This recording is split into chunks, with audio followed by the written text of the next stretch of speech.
Monsieur le maire, conseiller général du Nord, mesdames et messieurs les maires, monsieur l'inspecteur de l'éducation nationale, que je ne vois pas mais il m'avait dit qu'il viendrait, mesdames et messieurs les membres du conseil municipal, mesdames et messieurs les responsables d'associations, mesdames et messieurs, n'ayant pas l'habitude d'un tel parterre de personnalités, vous m'excuserez si j'ai quelque peu trahi le protocole. Je suis particulièrement ravi et ému de vous accueillir aujourd'hui pour cette célébration des 100 ans de notre association. Être engagé dans une association, c'est participer à la vie de la ville qui vous accueille et vous permet d'exister.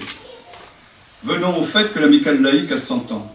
Quand on y réfléchit quelques instants et quand on regarde en arrière, on ne peut trouver qu'extraordinaire de se dire que des hommes et des femmes ont perpétué tout au long de ce siècle cet esprit tourné vers la culture populaire. Pour ce siècle écoulé, à la fois si tourmenté et parfois déchiré, mais aussi si riche en avancées sociales et scientifiques, on se dit qu'une telle aventure associative méritait bien d'être célébrée, analysée et encore plus d'être prolongée. Cet anniversaire de l'Amicale laïque, foyer d'éducation populaire affilié à la Fédération des œuvres laïques du Nord, me donne l'occasion de revenir sur deux notions fondamentales qui, il y a encore quelques années, semblaient désuètes et pour certains même ringardes. L'éducation populaire et la laïcité. L'éducation populaire, c'est cette éducation qui n'est pas cadrée dans les structures traditionnelles de la famille ou de l'école. Cette éducation qui se déroule au sein du temps de loisir, par la pratique volontaire de la vie du groupe, la confrontation, le partage. C'est aussi l'éducation de chacun par chacun. Galilée disait déjà « Je n'ai jamais rencontré d'homme si ignorant qu'il n'eût quelque chose à m'apprendre ». L'éducation populaire ne vient pas d'en haut, des classes dominantes, mais elle cherche à refondre la culture populaire en accordant une égale dignité à tous, quelle que soit sa position sociale. Celle aussi qui ne se limite pas à la haute culture, ni même aux œuvres d'art, mais qui cherche la culture au sens large, sciences, techniques, sport, connaissance des arts, expression artistique et théâtrale, et bien d'autres encore. C'est aussi l'apprentissage de la citoyenneté enfin. La citoyenneté n'est pas seulement l'art de réfléchir sur la politique institutionnelle, mais une pratique active. Art de parler en public, de savoir écouter, de gérer un groupe, de s'intégrer à la société. Dans notre société contemporaine, le triomphe de l'individualisme est sans aucun doute la marque d'une plus grande autonomie des individus, d'une capacité d'autodétermination. Mais dans le même temps, il pose le problème de comment reconstruire des liens collectifs solides si ceux-ci sont à la merci de choix et des décisions individuelles. Autrefois, on venait à l'association pour agir pour autrui, et le pour soi devenait secondaire. Aujourd'hui, ce n'est plus le cas, et trop souvent, les pratiques associatives perdent leur caractère d'éducation populaire au profit de la simple consommation d'activités. Il faut collectivement réfléchir à cette nouvelle donne. Nous pourrions regarder ensemble ce qui aujourd'hui, dans cette association, relève de l'éducation populaire ou de la satisfaction individuelle de consommation. Un des indicateurs pourrait être, par exemple, le nombre de participants à l'Assemblée générale. L'Amicale laïque fait aussi référence à cette seconde notion fondamentale qu'est la laïcité, qui s'est réinscrite dans le débat public. Elle est au cœur des enjeux nationaux, européens et mondiaux d'aujourd'hui. Loin d'être une exception française, la laïcité, sans être désignée comme telle, est vivante dans bien d'autres pays. Le principal enjeu de la société, de la laïcité, est sans aucun doute l'égalité des droits, ce qui implique obligatoirement le refus de toutes les discriminations ethniques, sociales, sexistes, religieuses. La laïcité, c'est encore et surtout la garantie de l'égalité. Aussi, la lutte contre toutes les discriminations doit être la priorité de la République laïque. La lutte contre tout racisme et antisémitisme doit être menée avec la plus grande détermination et tout écart ou banalisation de la stigmatisation de quelque population que ce soit doit être banni. l'idéal républicain ne peut s'ouvrir une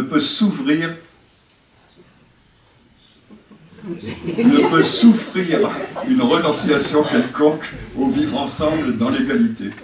100 ans d'amicale laïque, c'est une chaîne de responsables et de présidents dont je ne suis qu'un maillon qui essaie de perpétuer les mêmes valeurs au fil des ans avec des équipes de créateurs et d'animateurs.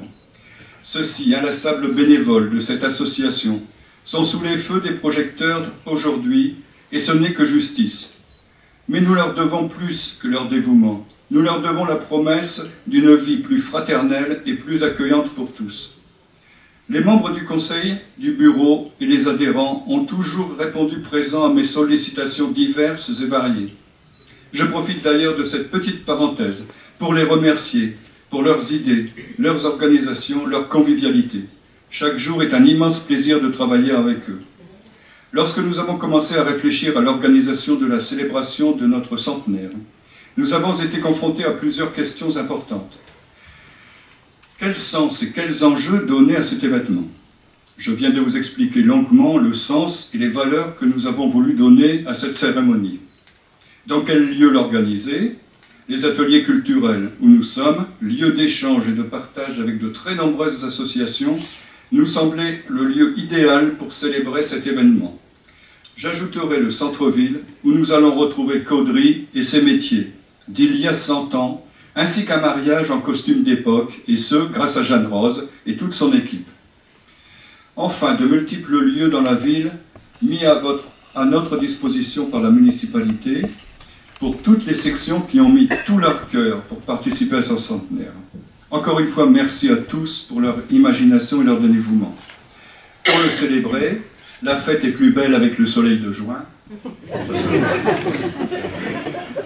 Quand j'ai préparé, je ne m'attendais pas à ça, qui correspond à l'époque de la création de notre amicale appelée fièrement à Caudry la vieille dame.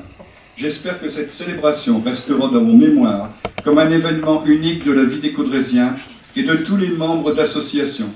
Nous avons fait de notre mieux pour fêter ce centenaire. Je vous remercie de votre attention.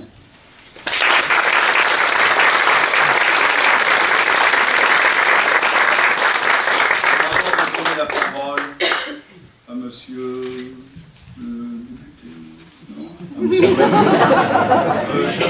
je voudrais remercier une personne que j'ai sollicitée pour faire une œuvre d'art qui représente les 100 ans de l'amicale laïque et que je vais dévoiler avec la créatrice qui s'appelle Giova Mon, si vous voulez venir.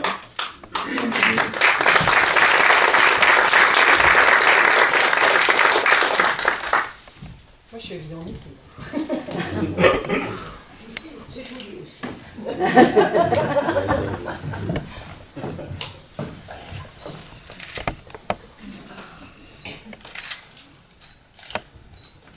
Wow.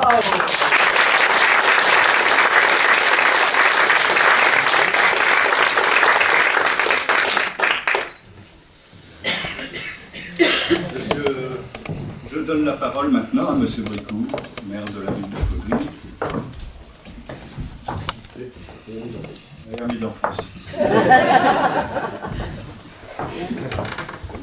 Bien, Monsieur le Président, Monsieur le député, Mesdames et Messieurs les élus, j'ai remarqué qu'il y avait des élus d'autres communes, et puis Mesdames et Messieurs les responsables de section et membres de l'amicale laïque. Bon, c'est un peu ma famille ici, c'est vrai que Jacques de Noël, je le connais depuis la plus tendre enfance, puisqu'on est né dans la même rue et qu'on a partagé beaucoup de jeux dans notre jeunesse. C'est un ami. Et puis l'amicale laïque, c'est une association dans laquelle j'ai œuvré, puisque j'étais même vice-président de l'amicale laïque et président d'une section de l'amicale laïque dans mon jeune temps. Alors, récemment, je discutais avec une association qui est en train de questionner des Caudrésiens sur la dentelle, sur les productions locales, et ils viennent de la région parisienne. Et ils m'ont dit, qu'est-ce qu'il y a comme gentillesse à Caudry? Qu'est-ce que les gens sont gentils? Qu'est-ce que les gens sont disponibles? Et ça, je crois que c'est la grande richesse de notre ville. Ça existe certainement, monsieur le député, dans d'autres villes de l'arrondissement, mais ici, c'est particulièrement fort. Et on l'a vu, par exemple, quand la traîne a dû être fabriqué. À l'époque, tout le monde s'est mobilisé et malheureusement, il n'y a pas eu un retentissement aussi important qu'on l'aurait voulu, mais on a la plus grande traîne du monde qui est actuellement à la salle des fêtes. Donc cette richesse, ce grand cœur des Caudrésiens, on le retrouve dans beaucoup d'associations locales, puisque la ville de Caudry a 140 associations faites de bénévoles, à l'image de Jeanne Rose, et puis tous ceux qui sont ici, qui se dévouent, qui prennent sur leur temps de repos, sur leur temps de loisir, pour venir en aide aux autres, et puis pour faire partager une passion, un savoir. Ça, je pense que c'est notre grande richesse. La ville de Caudry, bien sûr, répond positivement à leur demande, puisque au niveau budgétaire, c'est 880 000 € de subvention annuelle, mais comme dirait une personne qui fait les devants de la presse actuellement, c'est parce que vous le valez bien et que vous le méritez bien. Parmi toutes ces associations, bien, il y en a une qui est très importante, c'est l'Amicale laïque. Pourquoi elle est importante? C'est pour les valeurs que vous avez indiquées. C'est vrai que les valeurs de laïcité sont importantes à notre époque. Faire en sorte de reconnaître l'autre dans ce qu'il est, de faire abstraction des opinions religieuses, politiques, travailler en bonne harmonie et puis essayer d'élever notre population, de lui faire partager toutes ces valeurs. Je pense que c'est très important, surtout, je le répète, à l'époque actuelle.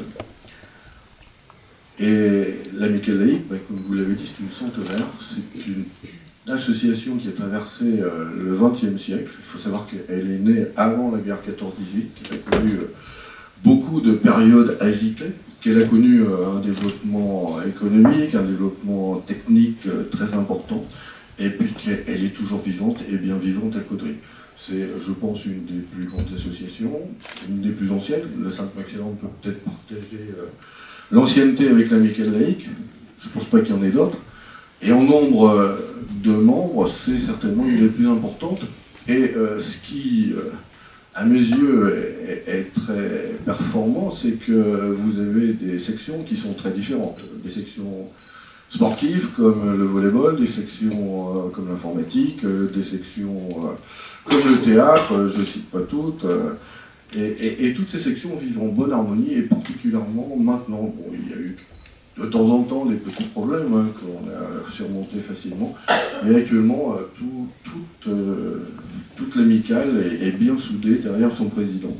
Alors j'en profite pour féliciter le président actuel, qui compte pas son temps, que je vois toujours ici dans les locaux des ateliers culturels qu'on a mis à disposition. C'est aussi le cadeau du centenaire. Et il est tout le temps présent. Je crois qu'il fait concurrence à M. Dufresne en ce qui concerne la surveillance de ses locaux et puis l'accueil avec la MDA des personnes qui viennent ici fréquenter ces divers ateliers. Donc bravo Monsieur le Président, cher Jacques, félicitations pour tout ce que tu as fait, puis félicitations pour tous les responsables de section. L'Amicale laïque est une grande dame, comme tu l'as dit, et je lui souhaite encore de longues années de prospérité, puis de garder cet état d'esprit, cette convivialité, cette chaleur que vous avez. Alors félicitations à tous et longue vie l'Amicale.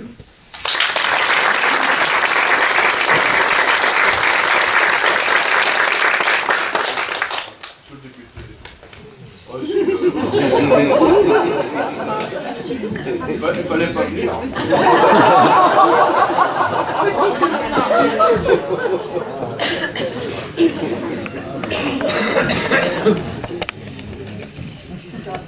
Bien, monsieur le maire. Oui, mais chaque fois que je viens, je dois parler. En même temps, je revendique le droit au silence. Voilà. Très heureux, en tout cas, d'être ici et de saluer monsieur le maire, le conseil municipal, et puis vous, monsieur le président, pour un événement important, centenaire. Toujours moi, une anecdote que j'ai à l'esprit un jour, ça nous arrive de temps en temps, dans nos fonctions de maire, de remettre des, je pense que ça se fait à Caudry comme ça se fait à Cambrai, de remettre des médailles de la ville à des personnes, cette fois-ci, qui sont les centenaires. Une fois, je remettais une médaille à une dame donc, qui avait 100 ans, qui était en pleine forme, elle était venue dans mon bureau d'ailleurs pour que je lui remette cette médaille. Et donc, bon, voilà, je lui exprime des choses. Et quand j'ai terminé, elle me dit « Oui, c'est quand même une étape. » Ouais, c'est un peu vrai. Bon, voilà. Alors, dans la vie des femmes et des hommes, c'est une vraie étape. Je souhaite à chacune et chacun de l'atteindre, bien évidemment, mais dans la vie d'une association, c'est également, je crois, quelque chose d'important et qui mérite d'être fêté, d'être souligné. 100 ans de vie d'association, de vie associative, c'est vrai que quelque chose de tout à fait remarquable, et pas beaucoup d'associations centenaires, quelques-unes, pas beaucoup. Et l'amicale laïque de Caudry est aujourd'hui de celle-là. 100 ans de vie associative, ça veut dire quoi? La première chose qui, je crois, doit être soulignée, c'est des femmes et des hommes qui se sont succédés. Aujourd'hui, le président et membre de son bureau, que je salue bien sûr, mais vous l'avez exprimé tout à l'heure, M. le Président, avant vous, voilà, des générations qui sont succédées, des femmes et des hommes auxquels, je crois, aujourd'hui, il faut également rendre hommage. Mais ces femmes et ces hommes n'ont pu faire cela que parce que, je crois, tout au long de ces années, c'était les mêmes valeurs qui se transmettaient. Alors évidemment, pas de la même manière. Les valeurs, elles s'inscrivent toujours dans le temps présent, mais c'est les mêmes valeurs. Et la succession des femmes et des hommes n'aurait pas de sens sans les valeurs, évidemment, qu'ils portaient et qui les portaient les uns et les autres. Alors ces valeurs, vous les avez évoquées, M. le Président et M. le maire l'a fait après vous. Ces valeurs, un siècle de valeurs, ces valeurs d'aujourd'hui. Et puis surtout, je crois que c'est pour ça que vous voulez fêter ces 100 ans. C'est pas de la nostalgie, c'est bien sûr un regard sur le passé, et fait quel beau regard quand on voit ces tenues, mais c'est un regard sur le passé, mais c'est pas de la nostalgie. Ce que vous voulez dire aujourd'hui au travers de la célébration de ces 100 ans, c'est que ces valeurs sont les valeurs de l'avenir. Ce sont des valeurs d'avenir. Et c'est pour ça que vous les portez, et vous pouvez les porter. C'est évident que ce sont des valeurs d'avenir. C'est même la clé des choses. C'est même la clé des choses. Continuer à donner un avenir à chacune et chacun des habitants de ce pays. Alors c'est la responsabilité de beaucoup, de l'État, des maires, de toutes les institutions, bien sûr, c'est la responsabilité de chacun. Mais continuer à donner un avenir, c'est aussi au quotidien dire à chacun qu'il a de la valeur et essayer de faire que chacun puisse exprimer toute la valeur qui est en lui-même. Et c'est vrai, vous l'avez dit, Monsieur le Président, au travers des actions de ce qu'on appelle l'éducation populaire. Vous savez, j'étais frappé ce matin en lisant le journal, et il paraît, quand je dis il paraît, c'est probablement la vérité, que la France est le pays le plus pessimiste ou un des plus pessimistes du monde. Terrible. Terrible de penser ça dans notre pays, qui quand même est à la fois un beau pays et un pays qui n'a pas que des malheurs, bien loin de là, qu'il y a beaucoup d'atouts. Penser que les Françaises et les Français sont dans cet état de pessimisme, et notamment les plus jeunes, c'est épouvantable, objectivement. Je crois que si on évoque ce siècle passé, il y a eu des difficultés, c'est le moins qu'on puisse dire, de guerre quand même, c'est pas rien, plus peut-être encore. Mais je crois que les générations précédentes croyaient toujours à un avenir meilleur. Et aujourd'hui, ce qui est terrible, je ne dis pas qu'il n'y a pas de problème, évidemment il y a des problèmes, mais encore une fois, bon, nous sommes quand même préservés du pire, eh bien, on a le sentiment qu'on ne croit plus à un avenir meilleur. Je crois vraiment que c'est le rôle d'associations comme la vôtre, pas la seule bien évidemment, mais de faire en sorte que collectivement, en créant du lien social, en créant de la cohésion, et encore une fois en transmettant des valeurs, et bien que nos compatriotes croient simplement qu'ils ont un avenir qui sera meilleur que ce qui a été le passé, voilà, qu'ils soient dans cette dynamique, dans cette volonté d'aller de l'avant, dans cette envie d'aller de l'avant, avec tous ceux qui se dévouent à ces causes-là dont vous êtes. Et voilà ce que je voulais très simplement exprimer en vous remerciant, M. le Président, et toutes vos équipes.